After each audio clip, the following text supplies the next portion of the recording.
오늘의 진단 종목은 큐브엔터입니다. 영상 시작하기 앞서서 좋아요와 구독, 알람 설정까지 부탁드리도록 할게요. 자, 그럼 바로 시작해보도록 하겠습니다. 큐브엔터는 유명 연예 기획사인 JYP 엔터테인먼트 대표를 역임한 홍승성 회장이 설립한 회사로 그 회사 설립 이후 월드스타 B를 비롯해 포미닛, 비스트, 현아 등의 유명 가수가 거쳐갔던 곳입니다. 현재는 아이돌 그룹인 B2B와 여자아이들이 대표적인 큐브엔터 소속 가수죠. 올해 초에 매각 본격화 기대감과 라이관님 그리고 여자아이들의 활약 전망에 급등한 이후 조정을 받아오다가 최근 다시 그 매각 관련 기대감으로 급등 중입니다.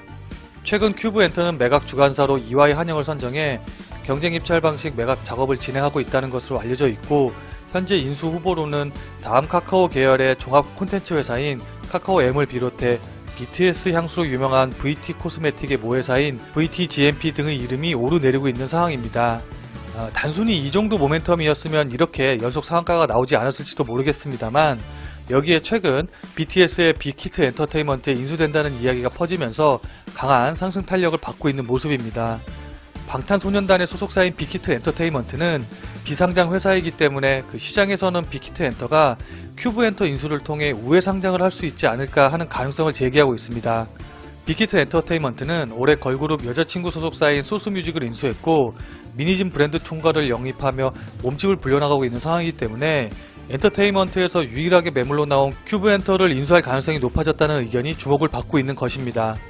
또한 빅히트 엔터의 방시혁 대표는 큐브엔터의 홍승성 대표와 과거 JYP 엔터테인먼트에서 총괄 프로듀서로 함께 일한 인연이 있고, 방탄소년단이 빌보드 200 차트에서 세 번째로 1위에 오르는 등 그 좋은 성과를 거두자 홍 회장이 큐브 엔터테인먼트 공식 홈페이지를 통해 축사를 보내는 등 현재까지도 우호적인 관계를 맺고 있습니다. 더군다나 큐브엔터의 홍승성 회장이 루게릭병으로 투병 중이므로 이런 인연을 통한 인수 가능성도 완전히 무시할 수는 없는 상황입니다. 2,000원으로 저점을 찍은 지난 8월 6일부터 11월 11일까지의 수급을 살펴보면은 개인이 45억가량 매수하는 동안 외국인이 32억, 기관이 13억원 정도를 매도했습니다.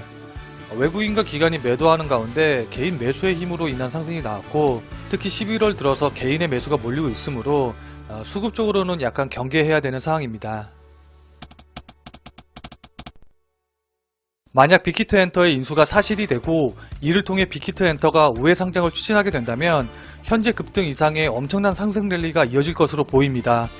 현재 비상장 회사인 빅히트 엔터는 장외시장에서 이미 시총 2조에서 최대 2조 8천억까지의 가치를 평가받고 있고, 현재 큐브엔터의 시총이 1300억 부근이므로 단순하게 계산해봐도 현재 주가의 20배는 상승이 가능할 것으로 예상이 됩니다.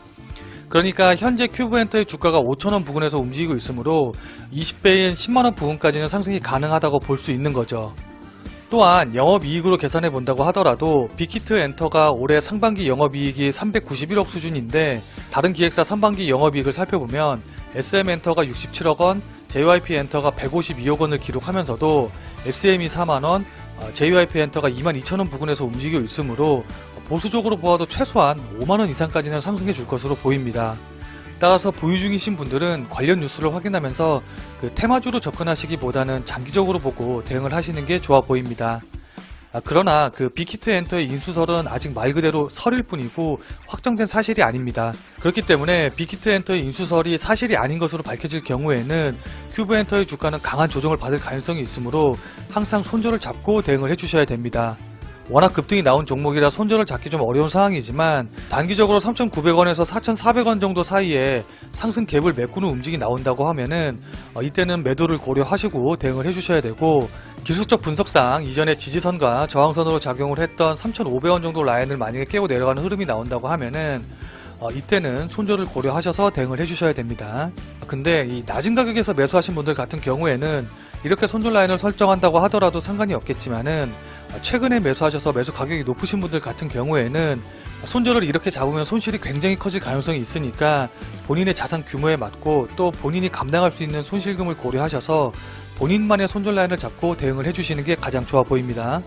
또한 이제 해당 종목을 안 갖고 계셔서 신규로 매수를 하시고자 하시는 분들 같은 경우에는 최근 급등에 따라 변동성이 굉장히 커져 있는 상황이기 때문에 지금 이 자리에서 신규 매수는 자제를 하시고 조정이 나올 때까지 기다렸다가 매수를 하는 전략으로 대응을 해주시는 편이 좋을 것 같습니다.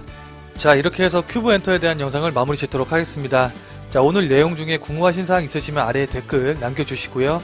그 다음에 왼쪽에 구독하기 버튼 누르셔서 다음에 올라온 영상 빠르게 확인하시고 오른쪽에 관련 영상들을 확인하셔서 새로운 투자의 아이디어로 삼으시길 바라도록 하겠습니다.